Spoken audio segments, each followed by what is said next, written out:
Lean in real close for this one. What happens when two of the most influential black athletes of their generation, Angel Reese and Shedeur Sanders, become worth more to the power structure as symbols than as fully valued professionals? And what price do our communities pay when the system uses their star power to extract dollars from us while giving them visibility without power, access without ownership, and fame without freedom? That's the question we're pouring into the teapot today. See, because the tea is hot, and the politics behind this ain't accidental. It's structural. Welcome back to CessTalksSports and the BWISE PoliSports Tea Time show, where we stir the sports, the politics, and the power. We sip slow so you don't miss the flavor. I'm Cess, your favorite auntie with Uncle Tendencies, and today we're stepping into a conversation that's bigger than stats, bigger than highlight reels, and bigger than the scoreboard. Today we're talking about the price of being a pulse, the cost of being the heartbeat of a league, while the league that's beating off your energy refuses to give you the oxygen of real value. Because let me tell you something, Angel Reese and Shedeur Sanders might be two of the brightest lights in sports right now, but bright lights cast long shadows. And in those shadows, that's where you find the politics, the sabotage, the gatekeeping, and all the little quiet moves that power structures makes when black athletes get too loud, too loved, too visible, too influential. These aren't just athletes. These are political actors caught in a system that profits from their charisma while punishing their confidence. A system that celebrates their marketability but fears their mobility. A system that wants them to be stars but not leaders. Popular but not powerful. Valuable but not valued. And that brings us to today's episode, the price of the pulse. How Angel Reese and Shedeur Sanders fuel the system that fears them. This conversation today, it's a layered one. We're going to talk exploitation. We're going to talk visibility without power. We're going to talk about what it means to be the face of a league, but not the beneficiary of the league's wealth. And most importantly, we're going to talk about what this means for our communities, the ones whose dollars, loyalty, and cultural capital keep these athletes trending, but rarely get a return on the investment. Now, to help us break all of this down cleanly, I'm bringing in the one and only Political Lil, my political analyst partner, and the one who sees the game behind the game. Thank you, Auntie Cess. Family, what we're getting into today isn't just a sports discussion. This is a political economy conversation. Because when you look at Angel Reese and Shedeur Sanders, you're not just looking at two young stars. You're looking at two pressure points in a system designed to extract black labor, black culture, and black visibility while denying black power. Both of these athletes have become economic engines for institutions that were struggling before they arrived. They generated buzz, ratings, ticket sales, engagement, merchandise dollars, and cultural currency. But the same institutions profiting from their presence are the ones undermining their valuation, their opportunities, and their professional credibility. That's not coincidence. That's strategy. And that strategy is exactly why today's conversation starts where it must start, with the blueprint, with the playbook that every black athlete with too much influence eventually encounters, with the two forces that shape how the world views them and how the system uses them. Let's get into it. The wave and the watch. Two athletes, one playbook. Before we go deep, let's set the table.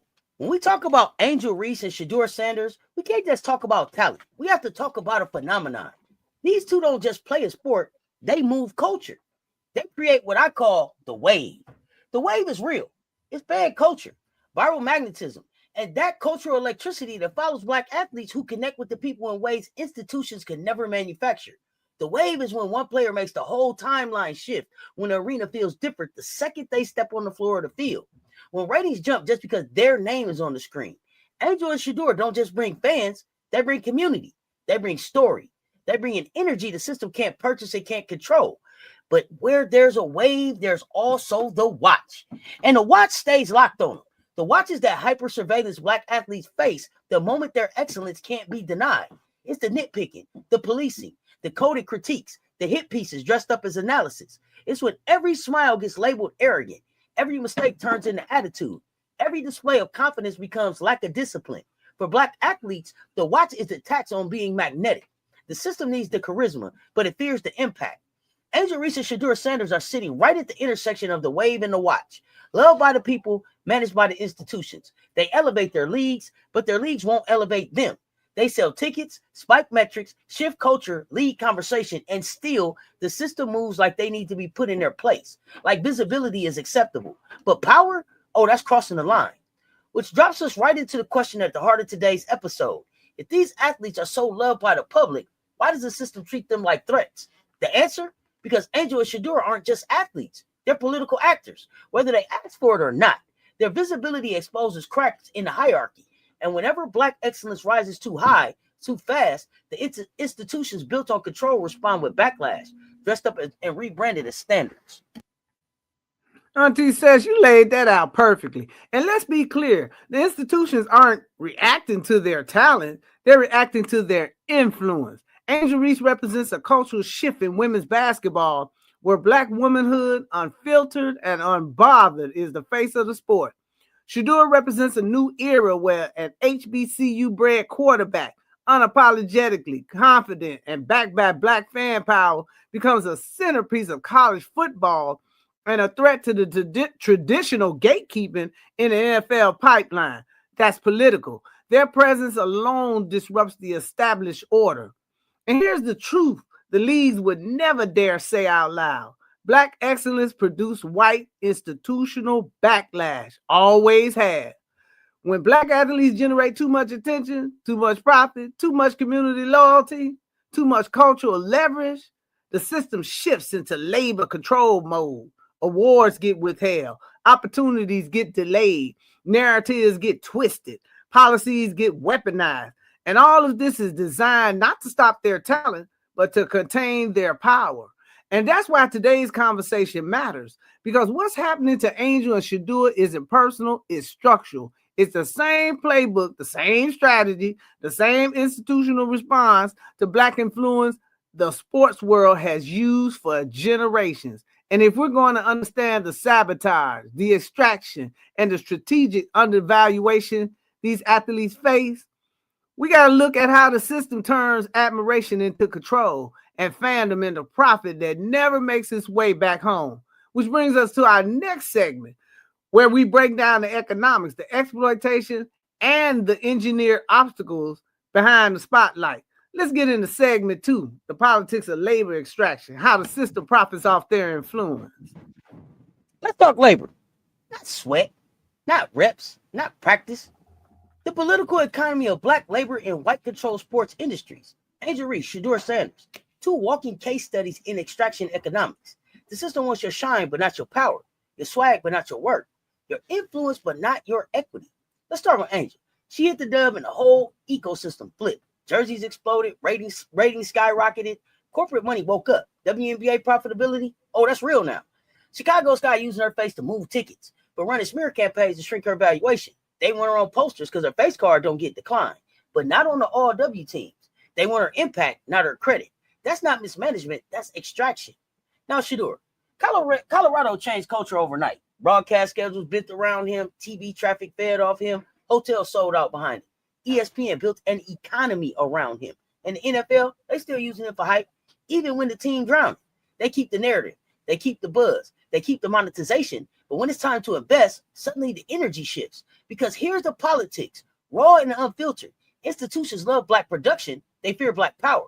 They want Angel and Shedeur as mascots, not moguls. Assets, not executives. Headlines, not shareholders. Profit engines, not power brokers. The system knows exactly what happens if their cultural force turns into ownership, equity, or leadership.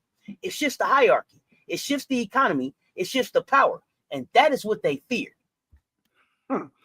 Let's make this plain. What Angel and Shedeur are experiencing is extraction without empowerment and visibility without valuation.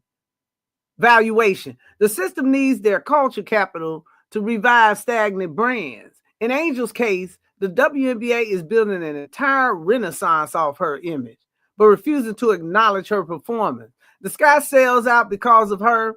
The league trends because of her. The fan base expands because of her. Yet she gets snubbed for awards she statistically earned. That's economic control disguised as professional evaluation. With Shedeur, the NFL and the Browns are running the same play. They are monetizing his presence, the storylines, the camera time, the fan attention, but undermining his opportunities to succeed on the field. Benching him in the red zone protects the franchise narrative, not the player's future, making him a marketing asset while stifling his quarterback development is a labor strategy, not a culture decision. This is how failing and stagnant sports institutions that have always used black athletes. Take the charisma, the attention, the fan base, the culture magic, and hold the athlete hostage inside a system that fears what that influence could turn into. They want the wave without dealing with the consequences of the watch. They want the dollar without giving up the power, which brings us right to our next segment, where we examine how systems punish black success under the guise of standards. Let's get into it. Segment 3, college success and professional punishment. Let's talk about the transition nobody wants to analyze. Not the training, not the schedule shift, but the institutional chokehold placed on black athletes who enter the pro world with leadership, swagger, and a following. They don't struggle because they're unprepared. They struggle because they're too prepared, too influential, too beloved, too capable of breaking hierarchy. Exhibit A, Shedeur Sanders. He ran college offenses like they were written in his notebook. Poise, precision, command. And he did it first in the HBCU. Strike one. Then in Colorado, where Deion built a brand outside NCAA control. Strike two. That's when the backlash machine clocked in. Suddenly, analysts weren't evaluating his reads. They were policing his personality. Leadership became overconfidence. Brandy became arrogance. Jury became distraction. That's racial coding disguised as analysis. And somehow he drops to number 144 in the draft. Talent didn't fall. Politics shoved him down the board. Exhibit B, Angel Reese. She lifted the entire WNBA economy. Ratings jumped, seats filled, merch exploded. Corporate sponsors woke up. And the league's response? Back-to-back snubs for the all-WNBA and all defense. Not because she didn't earn it, but because she refuses to be quiet, palatable, compliant, black girl prototype. Here's the pattern stripped bare. Black athletes aren't punished for failure. They're punished for power. Not penalized for production, penalized for influence. Because charisma, culture, and community leadership aren't just sports traits. They're political traits. And sports institutions know exactly what happens when black athletes transition from stars to symbols to power brokers. That's what they fear. Let's call it what it is. College dominance becomes professional punishment when the athlete is black, confident, and culturally influential. What happened to Shedeur wasn't a talent evaluation. It was an institutional correction. The NFL sent a clear message. We can profit off your hype, but we will not reward your independence. They punished him for coming from an HBCU pipeline that challenged the traditional quarterback factory. They punished him for having a father who moved culture instead of playing along with it. And they punished him for having too much control over his own story. Angel faces the same script. Her on-court numbers are undeniable, but her off-court energy is what scares the system. Her confidence, her sisterhood with fans, her refusal to shrink for comfort. The denial of awards is not statistical, it's disciplinary. It's a signal. It's a warning shot to the future black star. You can bring the dollars, but don't expect a power structure to validate you. And this is the core of the entire issue. Black athletic success is welcome when it's profitable, but punished when it threatens dominance.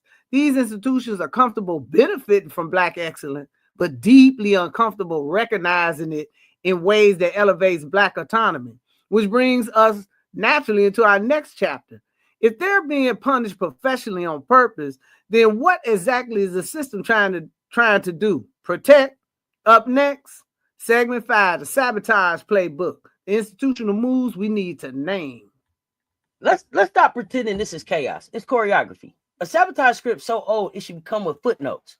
Angel Reese and Shedeur Sanders aren't being critiqued, they're being managed. Not on the court, but in the narrative economy that protects institutional power.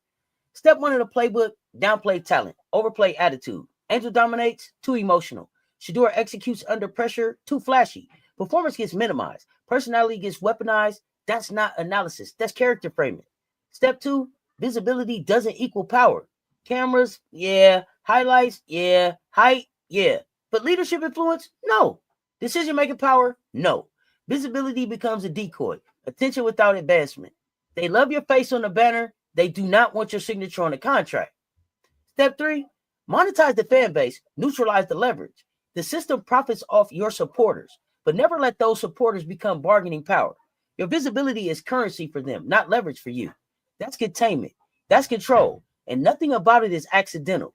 This isn't sports politics. It's structural strategy designed to keep Black excellence profitable, but not powerful. But the playbook doesn't stop there. The next move is one of the most important: ambassador deals, not equity deals. Corporations want Angel and Shedeur to be the faces, not the owners. They want them in commercials, not on the boards. They want them to promote the brand, but not participate in its growth. Ambassador deals keep them visible, but limit their economic power. Equity deals build wealth, and the system is very slow about who they do not want building wealth through ownership structures. And then we get to the final, dirtiest move: the smear campaign, marketability narrative, control, rebuilt cycles. Look at the Chicago Sky. They smear Angel in the press, question her character, create unnecessary controversies, then turn around and market her as a gritty underdog face of the franchise. This is institutional gaslighting built into the business model. And the Browns, same play, inflate the storylines around Shedeur, then bench him strategically to manipulate his metrics. Undermine the athlete, then market the chaos. All of these moves have one purpose: institutional fear. The system needs their influence, but not their power. Angel and Shedeur are engines that drive attention, revenue, and cultural momentum, but institutions will sabotage their success the moment it threatens the hierarchy. That's why the next segment is so important. If sabotage is the playbook, then what is the impact on the athletes, the community, and the future of Black sports autonomy? Let's stop pretending we're supporting Black athletes when we buy tickets, jersey, and merch. We're feeding a pipeline that shoots our money up, not back. Ownership eats, culture starves.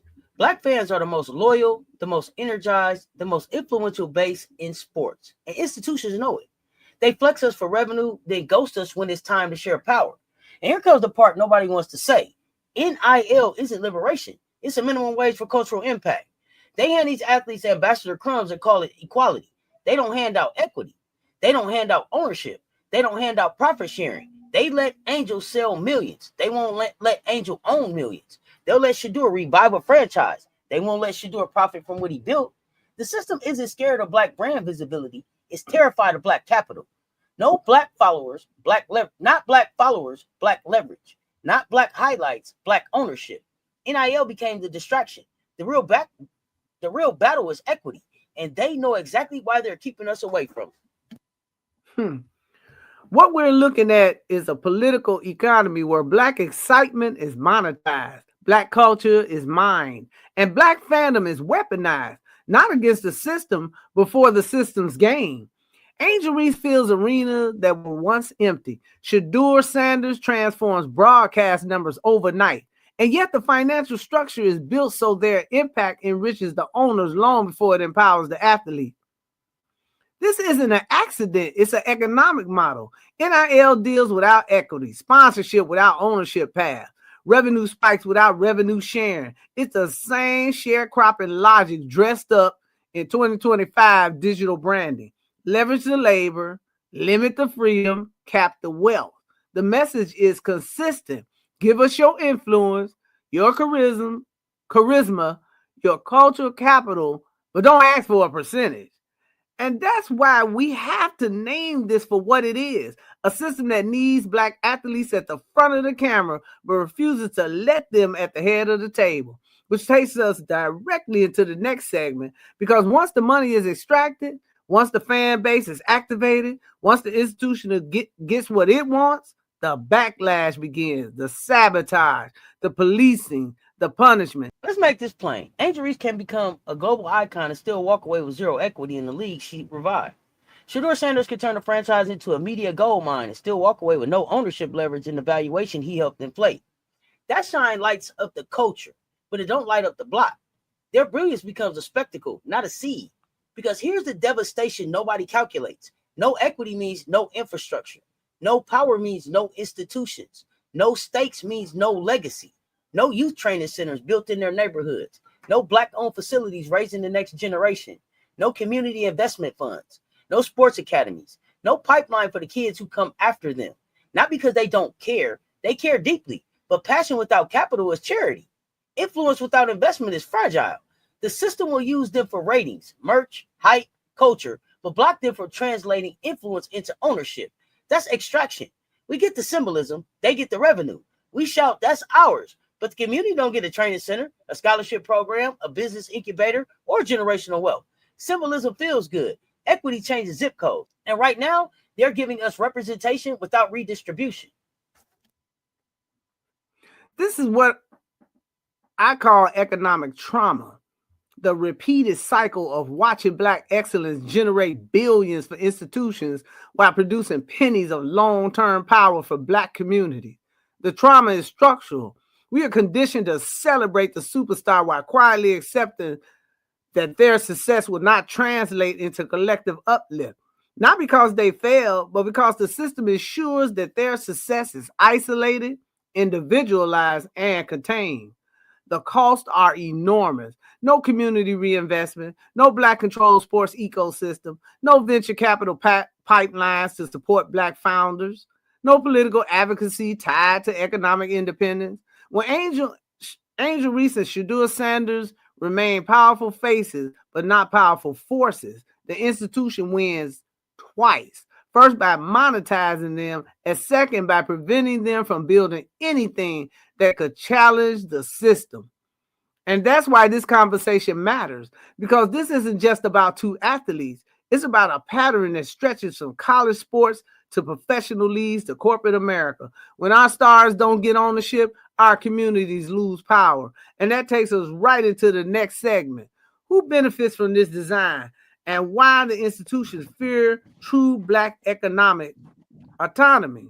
What fans must do, the new fan activism. All right, let's talk to the fans. Because some of y'all out here playing defense for the system without even knowing it. We scream, we hype, we show up, we buy the merch, and the athlete we love gets maybe 2% of what we pour in. If you want to protect Angel and Shedeur, fan love has to become fan strategy.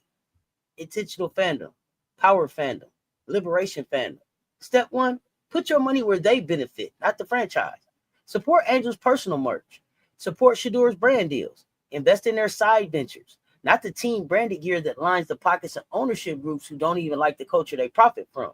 Because once the system sees the bag follow the athlete, not the logo, ownership loses leverage, and our stars gain power. Second, we need to push our athletes towards equity, not endorsement. That means fans using their platforms, social media, live chat, podcast comments to advocate for ownership stakes, profit sharing, and long-term investment deals, not just sponsorship, not just ambassador roles. We got to break this parasocial fandom where fans defend franchises harder than they defend the actual players.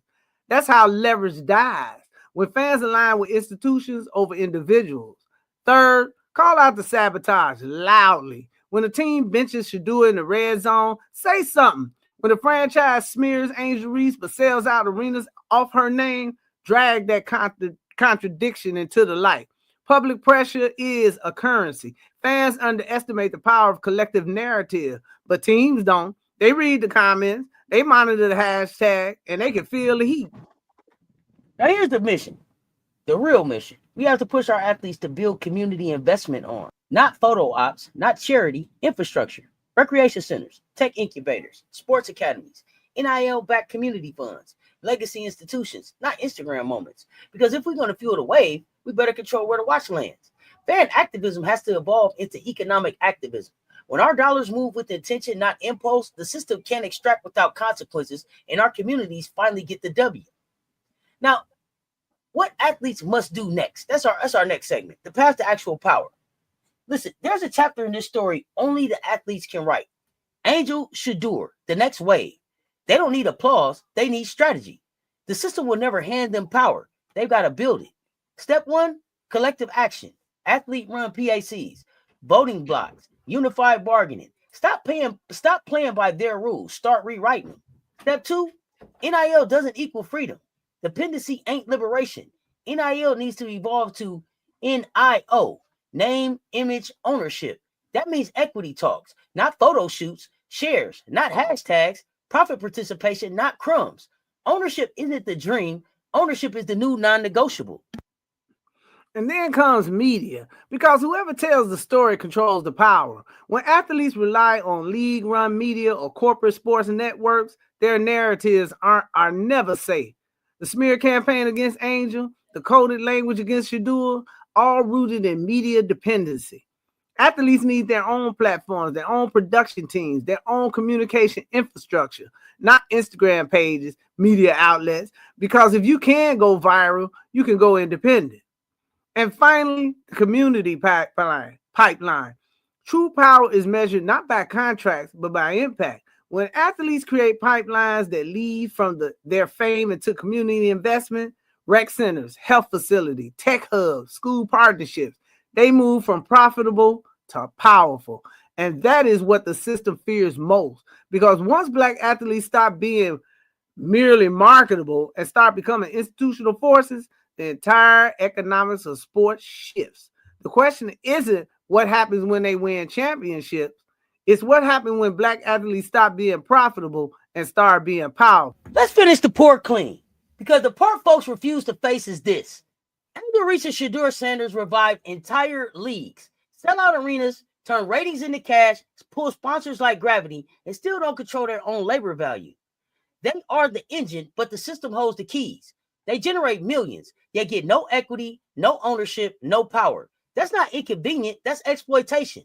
So here's the question we leave boiling. If they're strong enough to revive leagues, why aren't they strong enough to control the economics they generate?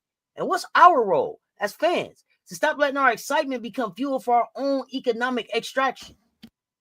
The answer isn't simple. It requires awareness, organization, and action from the athletes and from the communities that support them. Fans must stop being passive consumers and start being strategic investors in people we admire. Athletes must stop being passive participants in a system designed to monetize their brilliance without empowering them. And together we can reimagine the way Black labor, Black fandom, and Black wealth interacts in sports. Family, this is just the beginning. Up next in the Wave and the Watch series, episode 3, the power structures, favorite play, extraction, exploit, discard, and the Angel and Shedeur story. We'll break down the mechanics of exploitation and show how the system cycles stars through hype, revenue, and control, and why the stakes for both athletes and the communities couldn't be higher. Like, share, and drop your thoughts, not for hype, but for leverage. Every comment pushes accountability. Every share shifts power. Support the athletes, support the movement. Join Respect Our Game if you're serious about shifting the economics, not just cheering the highlights. Sports aren't games, they're systems. Systems that shape culture, redistribute power, or choke it. Keep your eyes open, keep your dollars intentional, keep your voice disruptive. CessTalksSports, BWISE PoliSports Tea Time. The Wave and the Watch aren't entertainment, they're power plays. Sip the tea slow, think critically, move strategically. The game is bigger than the scoreboard, and we change it when we demand it. Stay tuned, talk soon. We out.